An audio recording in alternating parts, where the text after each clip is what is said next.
नमस्कार, मैं हूं संजय शर्मा। आप देख रहे हैं 4 PM न्यूज नेटवर्क। कुंभ मेले को लेकर एक मैं बहुत सनसनीखेज खुलासा करने जा रहा हूं। 4 PM के तेज तर्रार रिपोर्टर हैं क्षितिज कांत। उन्होंने एक स्टिंग ऑपरेशन किया और इस स्टिंग ऑपरेशन में एक खुलासा हुआ कि सरकार झूठ बोल रही है। सरकार लाशों को लेकर झूठ बोल रही है। और ये आखिर खेल हुआ तो हुआ क्यों? मेरे प्रशासनिक सूत्रों ने, एक लखनऊ में बैठे एक बड़े आईएएस अफसरों ने जो मुझे सूचना दी, उसने मेरे होश फाक रख दिए। मेरे को बताया गया, उन्होंने नाम ना छापने की शर्त में मुझे बताया कि हादसे की सूचना 3 बजे मुख्यमंत्री को दे दी गई थी। जाहिर बात है, अगर कुंभ में भगदड़ मची है तो उसकी सूचना तुरंत मुख्यमंत्री तक पहुंचेगी ही पहुंचेगी। और जो लोग भगदड़ में मरे हैं, उनकी मृत्यु भी ऐसा नहीं है कि वो बाद में हुई हो। उनकी मृत्यु भी 1 घंटे के अंदर हो चुकी थी, यानी 4 बजे से पहले मौत का आंकड़ा 2-3 दर्जन पार कर चुका था। उसके बाद ये तय किया गया था, उसके बाद ये सोचा गया था कि अगर ये मौत का आंकड़ा सामने आ गया, तो अखाड़ा के लोग, अखाड़ा परिषद ये फैसला कर सकता है, अखाड़े स्नान करने से त्याग कर सकते हैं। और अगर अखाड़ों ने स्नान नहीं किया मौनी अमावस्या के दिन, तो पूरा कुंभ बेकार हो जाएगा। पूरे कुंभ की जो हजारों करोड़ की ब्रांडिंग है, उसपे दाग लग जाएगा कि इतनी मौतें हो गईं और अखाड़ों ने स्नान नहीं किया। तब ये तय किया गया कि इस खबर को छुपाया जाए, इस खबर को ना बताया जाए।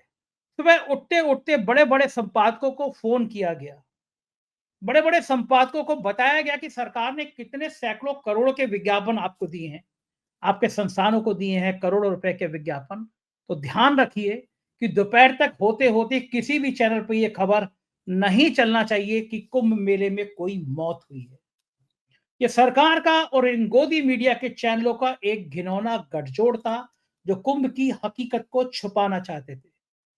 उसी समय कुंभ में हमारी टीम के तेज तर्रार रिपोर्टर क्षितिज कांत, हमारे फोटोग्राफर सुमित कुमार कुंभ में मौजूद थे। इन दोनों के पास के लिए मैंने खुद सूचना निदेशक शिशिर जी से कहा था कि इनके पास बनाए जाएं, क्योंकि ये बड़ी मेहनत से कवरेज कर रहे हैं। लेकिन शिशिर जी को पता था कि 4 PM के टीम के किसी भी सदस्य को अगर पास दे दिया कुंभ में, तो वो खबरों को दबा नहीं पाएंगे, खबरें सामने आएंगी।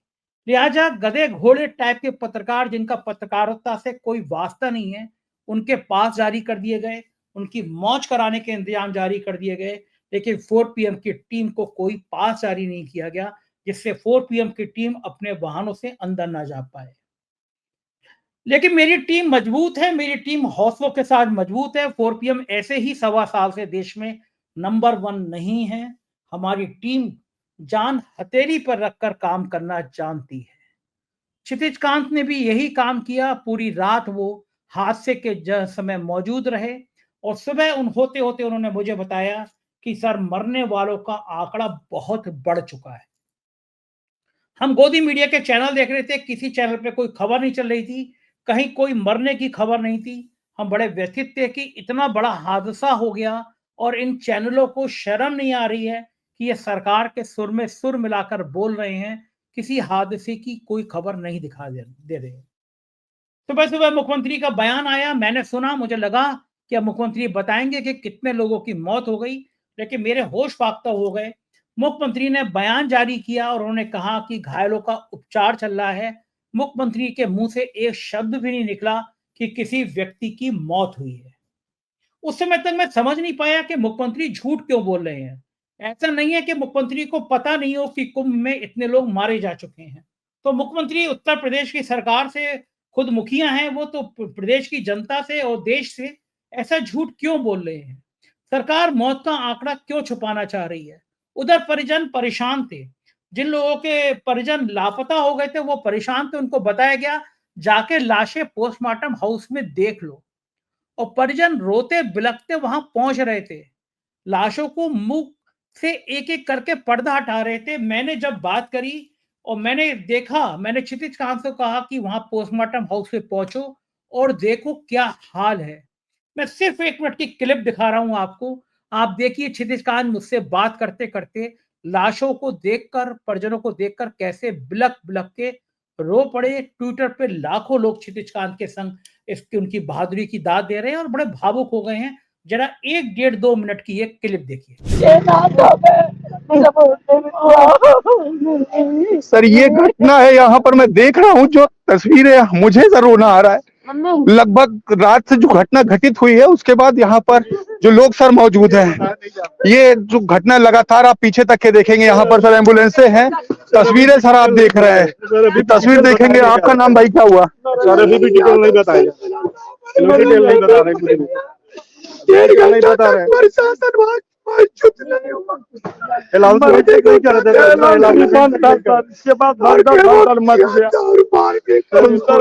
ये घटना है यहाँ पर सर आप देख रहे हैं। अभी क्या हुआ था? आप कहाँ से आए हुए हैं? बिहार से, सुपौल जिला से।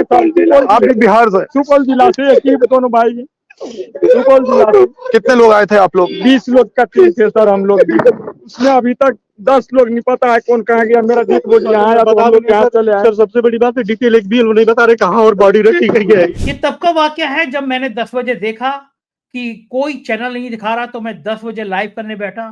क्षितिज से मैंने कहा कि पोस्टमार्टम हाउस पे पहुंचो, पोस्टमार्टम हाउस पे लोग आएंगे, उनसे बात करो। हमने 3.5 घंटे लगातार लाइव किया और लाइव के दौरान पोस्टमार्टम हाउस में दिखा कि एम्बुलेंस आ रही थी, उनसे लाशें उतर रही थी, परिजन बेहाल थे, पैदल चल के आ रहे थे, कोई बड़ा अफसर वहां आ नहीं रहा था।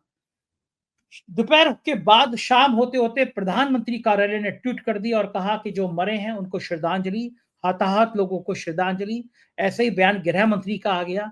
लेकिन तब तक उत्तर प्रदेश के मुख्यमंत्री ने, उत्तर प्रदेश की सरकार ने एक भी ट्वीट जारी नहीं किया, एक भी बयान जारी नहीं किया कि कोई मरा है। यानी सरकार ये बात को छुपाना चाहती थी कोई मरा है, जबकि प्रधानमंत्री और गृह मंत्री ने इस संबंध में ट्वीट करके श्रद्धांजलि भी दे दी थी, अपनी संवेदनाएं भी व्यक्त कर दी थी। तब मेरे को समझ में आया कि आखिर हुआ है तो क्या हुआ है। देश के प्रधानमंत्री मान रहे हैं कि वहां हादसा हुआ है, मरे हैं। देश के गृह मंत्री भी मान रहे हैं हादसा है, मरे हैं। लेकिन उत्तर प्रदेश के मुख्यमंत्री क्यों नहीं मान रहे हैं? तब मुझे उस आईएएस अफसर ने कहा कि अगर मुख्यमंत्री ये बयान दे देते कि इतने लोग मरे हैं तो अखाड़ा के लोग स्नान करने नहीं जाते। तो इसका मतलब ये कि प्रदेश सरकार ने इन अखाड़ा के संतों से, महात्माओं से झूठ बोला। ये कुंभ झूठ की बुनियाद पे खड़ा हो गया। आज मौनी अमावस्या के दिन जो स्नान किया संतों ने, उस स्नान से पहले उनको गुमराह किया गया।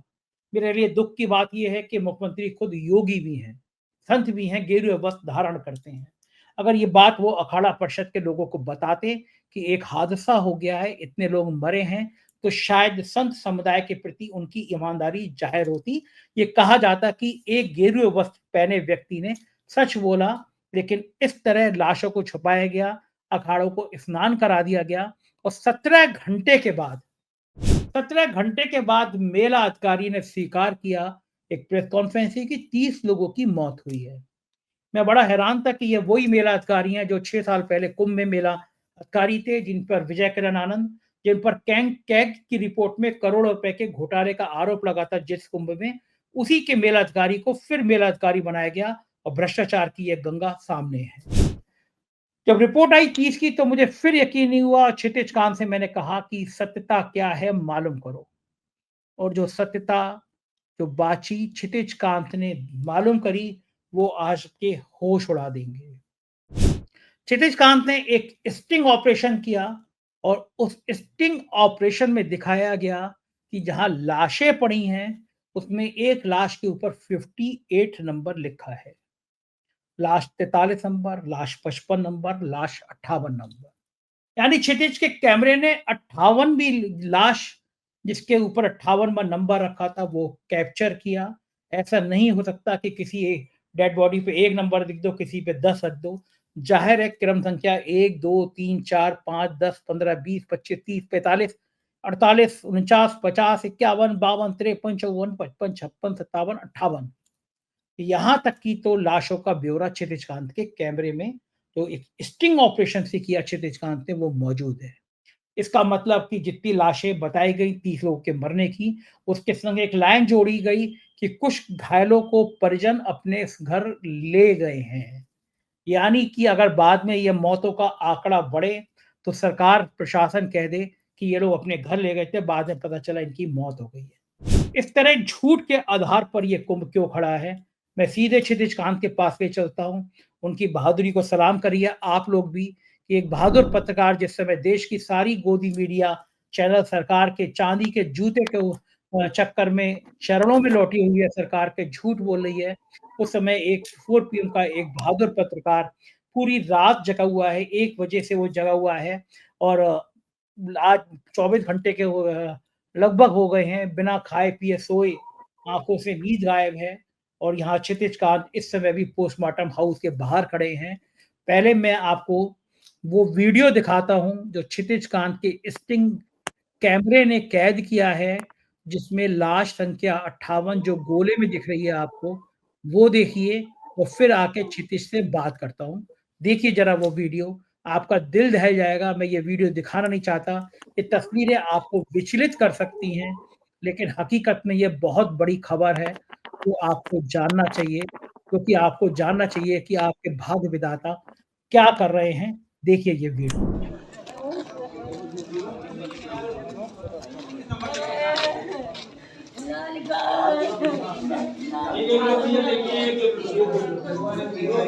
आइए देखिए, यहाँ कुछ पड़े हैं, फिर देखिए चेहरे।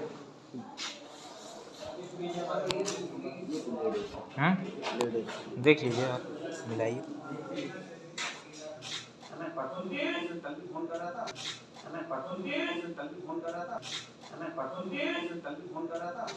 ये तो अपन अभी तो देख रहे थे, अभी तो देख लेडीज ही हैं सब। अपन ने देखी ना जी। अच्छा, इसमें देख लीजिए।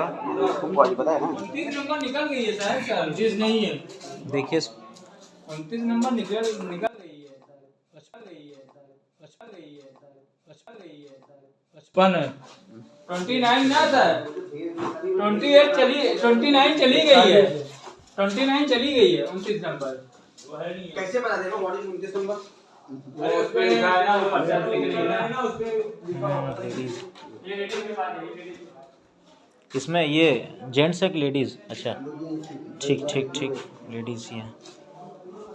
अभी मोबाइल निकालो तो कहीं मान रहा देख लीजिए, इधर देखिए। आई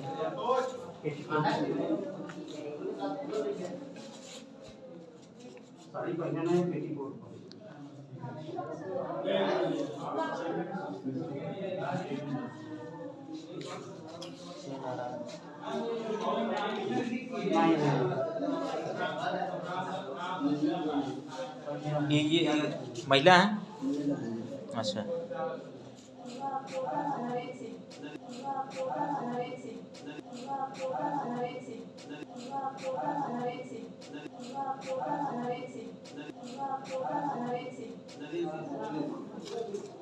क्षितिज, आपकी हिम्मत को सलाम, आपकी बहादुरी को सलाम।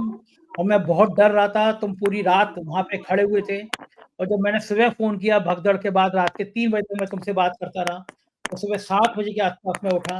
मैं भी 3-4 घंटे सोया था। 7 बजे उठते ही जब ये खबर फ्लैश हुई, मैंने तुम्हें 7 बजे 8 बजे फ़ोन किया। तुम्हारा फ़ोन नहीं उठ रहा था तो मैं बहुत घबरा गया, क्योंकि तुम वहाँ थे, सुमित वहाँ थे, हमारा कैमरामैन शुभम वहाँ थे और अच्छा हुआ कि उसके 15-20 मिनट बाद तुम्हारा कॉल बैक आ गया। तुम जितने विचलित थे, जितनी तुम्हारी आवाज़ भर्राई हुई थी, मुझे बहुत लगा। पहले तो ये लगा कि हादसा नहीं होना चाहिए था, ईश्वर को सबकी रक्षा करनी चाहिए थी। लेकिन ये लगा कि तुम लोग सुरक्षित हो, तुम सब सुरक्षित हो। फिर तुम पोस्टमार्टम पे गए सुबह और वो हमने सारे वीडियो कल दिखाए थे अपने लाइव में कि किस तरह बिलख-बिलख के रो रहे। अब मुझे दर्शकों को ये बताओ कि ये स्टिंग तुमने कैसे किया? प्रशासन बड़ा ध्यान रख रहा था ये पोल खुले ना। सरकार की ये पोल तुमने कैसे खोली? तुम कैसे अंदर गए? विस्तार से ज़रा बताओ। सर पहले इस पूरी घटना आपको बता देता हूँ। रात की घटना के बाद जो पूरी स्थिति थी, लगातार इस तरीके से थी कि प्रशासन से किसी भी प्रकार से लोगों को मदद नहीं मिल रही थी। हमारे जो सीनियर कैमरामैन हैं सुमित भाई, वो भी लगातार वहाँ पे डटे हुए थे, तमाम वीडियोज़ उन्होंने भी रिकॉर्ड की और वहाँ की स्थिति ये थी कि एकल दिशा, मतलब एक दिशा से आदमी आ रहा है, श्रद्धालु आ रहे हैं स्नान करने और उसी दिशा से ही वापस जाना है और हज़ारों हजारों की संख्या में जहां जहां तक के नजरें जा रही थी, सिर्फ लोग ही लोग मौजूद थे। लोगों का ये कहना था, क्योंकि हमारी दूरी थी, हम एक समय पे कई स्थान पे नहीं रह सकते थे, तो लोगों का बताना था कि वो वहां पर सो रहे थे और उनको डंडा मार के उठाया गया और कोई अनाउंसमेंट हुई कि ये अमृत स्थान है, सोइए मत जा करके, ये अमृत का स्थान करिए। इस तरीके की कुछ अनाउंसमेंट हुई, उसके बाद उनको डंडा मार के वहां से भगाया गया। ये लोग जब आगे बढ़े तो वहीं पे भगदड़ मच गई और भगदड़ मचने के बाद स्थिति इस तरीके से थी कि वहां पे जो प्रशासनिक लोग थे, प्रशासन के लोग थे, पुलिसकर्मी थे, वो वहां से भाग खड़े हुए। लोग मदद मांगते रहे कि जो जीवित थे वो भी मदद मांग रहे थे कि किसी भी तरीके से बचा लिया जाए, लेकिन उसके बाद उनके परिजन बताते हैं उनकी मृत्यु हो जाती है, लेकिन मृत्यु से पहले उन्होंने मदद मांगी थी। स्थिति इस तरीके से थी कि लोग कई किलोमीटर चल करके, बीसियों किलोमीटर चल करके पैदल पहुंचे थे, थके हुए थे, आराम कर रहे थे, लेकिन इस तरीके की घटना होती है। लोगों ने ये तक बताया कि वो अपने परिजनों को लेकर के वहां पर बैठे हुए थे और उनके जिनकी मृत्यु हो गई थी उनको लेकर जाया गया। उसके बाद वो जब मर्चरी आते हैं तो उनकी बॉडी तक नहीं मिलती है। अब यहाँ की स्थिति बताता हूँ, मर्चरी के बाहर की स्थिति। मर्चरी के बाहर लोग रो रहे थे, बिलख रहे थे, कह रहे थे कि हमारे परिजनों के बारे में बताया जाए। गाड़ियां लगातार आ रही थी और हर गाड़ी में लगभग 2 से 3 शव थे और उसपे मैंने जो विज्ञापन देखे थे, जो स्टिकर जो लगा हुआ था, उसपे स्टिकर महाकुंभ प्रयागराज 2025 लिखा हुआ था और उन एम्बुलेंसेस पर, उन गाड़ियों पर 2 से 3 शव लगातार आ रहे थे और मैंने लाइव पे लगातार 3 से साढ़े 3 घंटे दिखाया है हम लोगों ने 4 पीएम न्यूज नेटवर्क ने कि बीसियों गाड़ी आ रही, तो हर गाड़ी पे 2 से 3 शव इन गाड़ियों पर जो कि महाकुंभ में थी। तो साफ दर्शाता है, अगर 20 गाड़ी थी तो लगभग 20 गाड़ियों में अगर 2-2 शव भी अगर मान ले तो औसतन लगभग 40 शव तो होते ही है। क्या ये गाड़ियां सिर्फ क्या महाकुंभ के बाहर प्रयोग हो रही थी? जाहिर सी बात है, ये गाड़ियां वह महाकुंभ में थी और वहां से ही गाड़ियों से बॉडीज लाई जा रही थी। इसके बाद बताया जा रहा है जो परिजन जो गाड़ियों में जो बैठ करके आए, कई प्राइवेट भी गाड़ियां थी, क्योंकि जो सरकारी गाड़ियां थी वो लगातार वर्क कर रही थी। गाड़ियां एम्बुलेंस कम पड़ गई, उसके बाद प्राइवेट गाड़ियों से भी शवों को लाना चालू किया गया। हमें ऑन कैमरा कुछ लोगों ने बताया कि यहाँ से लगभग 500 मीटर दूरी पर शव वाहन खड़े हुए हैं, एम्बुलेंसेस खड़ी है, उनमें भी बॉडीज और बॉडीज को छुपाया जा रहा है। हम दोबारा जाते हैं वहां पर, जब रिकॉर्ड करते हैं तो लोग वहां पे जो ड्राइवर्स होते हैं शव वाहन को और एम्बुलेंसेस को लेकर के भागते हैं। हम वहां पर खड़े होते हैं, जो अंदर से लोग निकल रहे हैं तो उनसे हमारी लगातार बात होती है। वो बताते हैं अंदर भैया लगभग 40 शव हैं और ये उस समय की स्थिति है जब ऑफिशियल डिक्लेरेशन 17 शवों का था। हम लगातार सोशल मीडिया पर और अपने चैनल के माध्यम से लगातार गुहार लगा रहे थे। लोग जो हमसे कह रहे थे कि कम से कम महाकुंभ के ट्विटर हैंडल पे जिस तरीके से पूरा भव्य विज्ञापन दिखाया गया, भव्य आयोजन दिखाया जा रहा है, उस पे कम से कम शवों की तस्वीर अगर जारी कर दिया जाए तो श्रद्धालु जो 20 किलोमीटर लगभग मेला से चल करके यहाँ तक आ रहे हैं, पैदल चल करके एक अस्पताल से दूसरे अस्पताल, दूसरे अस्पताल से तीसरे अस्पताल, तो किसी भी प्रकार की दिक्कत ना हो। सुबह जब बात होती है तो आपने कहा था कि जो श्रद्धालु जो आए हैं, जो परिजन हैं, उनकी मदद जरूर की जाए। 4 पीएम न्यूज नेटवर्क हर तरीके से तत्पर और तैयार रहना चाहिए और शाम तक के वो दिखा। हम पूरा दिन जब लाइव चला रहे थे तो जब शाम को हमारे जब लाइव होता है लगभग 6 बजे के आसपास का, 5 बजे के आसपास का, तो उसमें लोग हमारे पास तस्वीर लेकर के आते हैं, भैया सिर्फ आपका ही लाइव दिखाई दे रहा है और आप ही आवाज उठा रहे हो, बाकी कोई चैनल उठा नहीं रहा। तो लोग अपनी तस्वीरें, अपने नंबर्स लेकर के आते हैं कि एक बार अपने लाइव पर दिखा दिया जाए तो हमारे परिजन मिल जाएंगे। तो उसी बीच में एक लोगों से हमारी बात होती है, हम उनको बताते हैं कि अगर आप हमारे साथ अगर चलेंगे अंदर शव को, क्योंकि उनको डर लग रहा था, अंदर जाने नहीं दिया जाएगा और वो विश्वास कर रहे थे कि 4 पीएम न्यूज नेटवर्क के अगर लोग जाएंगे तो अंदर जाने दिया जा सकता है। जब हम भी जाते हैं गेट पर ही तो वहां पर बीबीसी के रिपोर्टर, जो कि वर्ल्ड की मीडिया है, टॉप मीडिया, उसको जाने से भी इनकार कर दिया जाता है। ये स्थिति होती है। तो एक योजना होती है, उनसे हम परिजन से बात करते हैं, अगर आप हमारी मदद कर देंगे तो तमाम लोग जो यहाँ पर हैं, जिनके बॉडी नहीं मिली है, शव नहीं मिले हैं या परिजन जिनसे बिछड़ गए हैं, तो हम दिखा सकेंगे कि अगर जैसे आपको दिक्कत हो रही वैसे दूसरों को भी दिक्कत ना हो। हमारे चैनल के माध्यम से, हमारे चैनल को लगातार देखा जा रहा है तो हमारे चैनल के माध्यम से उनको मदद मिल सकेगी। उसी दौरान एक लड़के से और मुलाकात होती है। वो लड़का हमें कहता है कि ठीक है, हम आपके साथ चलेंगे। हमने यही कहा कि आप इनकी मदद कर दीजिएगा, साथ में इनको पकड़े रहिएगा, बाकी रिकॉर्डिंग हम हमारी टीम कर लेगी। साथ में हम जाते हैं अंदर, और अंदर की जो तस्वीरें थी वो कुछ इस तरीके से थी कि कहीं पे 3 कमरे लगभग बने 3 कमरे बने हुए, और हर कमरे में शव वहाँ पर है। जब बॉडीज़ देखते तो उसपे एक नंबर पड़ा होता है, कहीं पे जैसे 3 नंबर पड़ा है, 5 नंबर पड़ा है, किसी में 43 नंबर, 47 नंबर, ऐसे ही करके 55 फिर 58 नंबर उसपे पड़े रहते हैं। और ये बॉडीज़ लगातार गाड़ियों से वहाँ सब वाहनों से आ रही थी, और उसी के बाद एक दिमाग में एक अचानक से चौंक उठता हूँ मैं कि ये 58 नंबर यहाँ पे पड़ा हुआ है, और ऑफिशियल डिक्लेरेशन सिर्फ अभी तक के शाम की स्थिति थी जब डिक्लेरेशन हो चुका था कि 30 लगभग शव अभी तक के मिले हैं, और लगभग 30 लोगों की मृत्यु की पुष्टि हुई है। ये उसके बाद की स्थिति है। और लगातार जब हम इसको जब रिकॉर्ड कर रहे थे तो वहां पर देखा कि किस तरीके से सबका चेहरा खोल करके दिखाया जा रहा था। दिखा रहा था वो शख्स जिनके परिजन खोए हैं और अभी तक के मिले नहीं। लोगों का ये तक कहना था कि हमारी बॉडी हमसे ले ली गई, एम्बुलेंस में रखी गई है, और वो यहाँ मर्चरी तक नहीं लाई गई। ये स्थिति थी लगभग 4 बजे के आसपास की। 4 बजे अपने परिजन को लेकर के श्रद्धालु बैठे हुए थे, उनके शव को लेकर बैठे हुए थे। एम्बुलेंस ने बॉडी ले ली, और बॉडी लेकर के कहाँ गए ये बिल्कुल अभी तक के पुष्टि नहीं हो पाई। लोग बिलख रहे थे, रो रहे थे। तब हमने जाकर के अंदर जाकर रिकॉर्ड किया, और रिकॉर्ड करने के बाद एकदम से होश उड़ गया। बात हमने वहाँ पे जो एम्बुलेंस ड्राइवर्स थे उनसे भी की, क्योंकि हम लगातार धरना प्रदर्शन भी कवर करते हैं। हमने जो एम्बुलेंस के जो कर्मी हैं उनके भी धरने प्रदर्शन कवर किए, तो एक ने धीरे से बताया, भैया जो शव की जो स्थिति यहाँ पे जो बताई जा रही है वो सही नहीं है। शव की संख्या 100 से ज्यादा हो सकती है, कोई बता रहा है 150 से ज्यादा हो सकती है, क्योंकि उन्होंने देखा है और लगातार उस स्थल तक जा रहे हैं जहां से ये बॉडीज लाई जा रही हैं।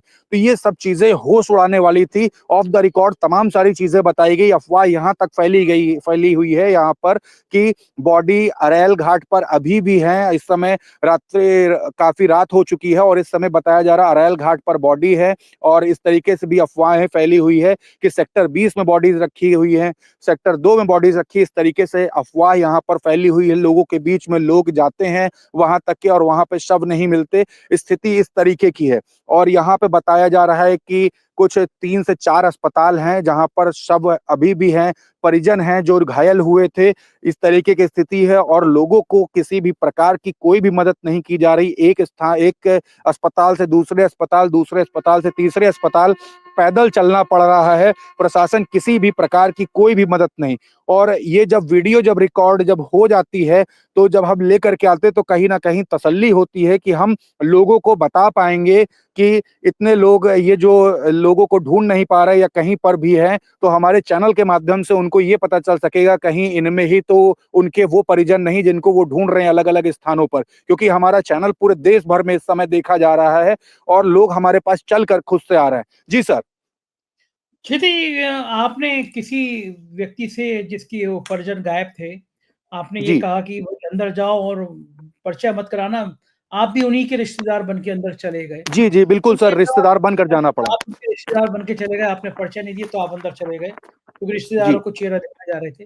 तो ये जो जी आपने वहाँ पे गए और जो लाश के ऊपर किसी एक शव के ऊपर 58 नंबर लिखा था, तो क्या जी वहाँ पे पूरे 58 शव थे या शव कुछ कम थे, और कम थे तो शव कहाँ चले गए फिर? सर, स्थिति सर इस तरीके की है। लोग ये तक बताते हैं कि यहाँ पर सिर्फ काउंटिंग लगभग 30 रखनी है, 30 से ऊपर नहीं। 3 से 4 शव निकलते हैं, बॉडीज बाहर गाड़ियां खड़ी हुई हैं लगभग 10 से 15। अभी भी स्थिति ये है कि गाड़ियां खड़ी हैं और उसमें शव लगातार आ रहे हैं, और ये सभी गाड़ियों पे जो स्टिकर लगे हुए हैं वो महाकुंभ प्रयागराज 2025 लिखा हुआ, और हर गाड़ी पे 2 से 3 शव लगातार आ रहे थे। और ये स्थिति थी, हमने अपने लाइव कैमरे पर दिखाया है।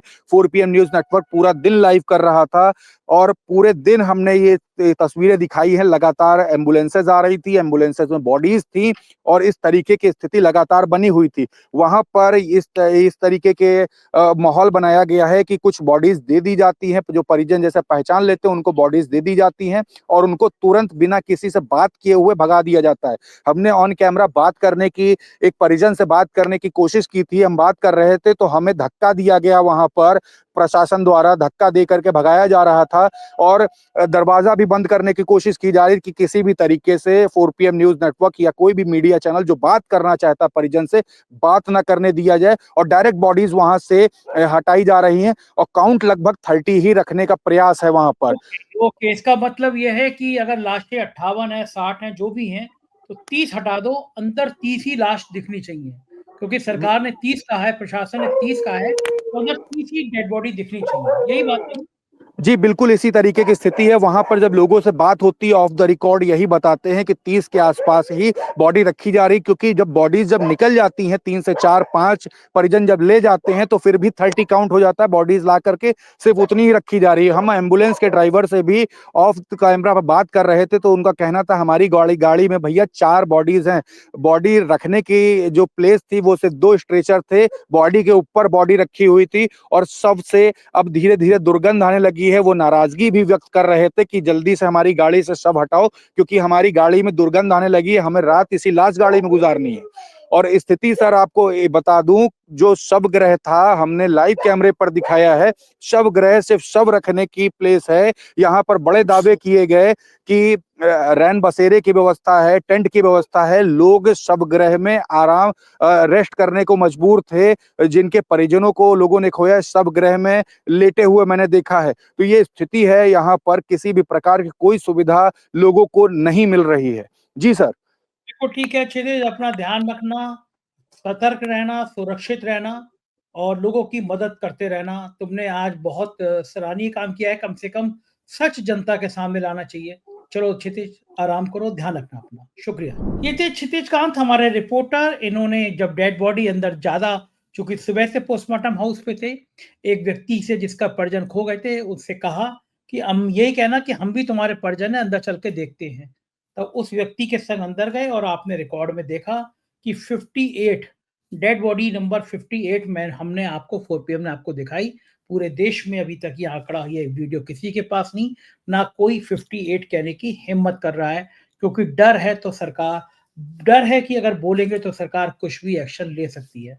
लेकिन इस डर के आगे कम से कम हम झुक नहीं सकते, सच दिखाने से खुद को रोक नहीं सकते।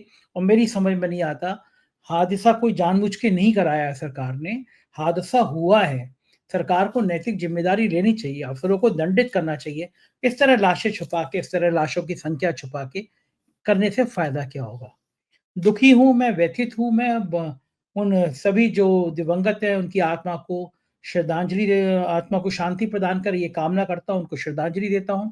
ईश्वर से कामना करता हूं कि आत्मा को शांति दे और परिवार को दुख सहने की शक्ति दे। आप भी ध्यान रखिएगा, अगर कुंभ में है तो अपने अपने परिवार का जरूर ध्यान रखिएगा। चैनल को सब्सक्राइब और ज्वाइन भी कीजिएगा। शुक्रिया, थैंक यू।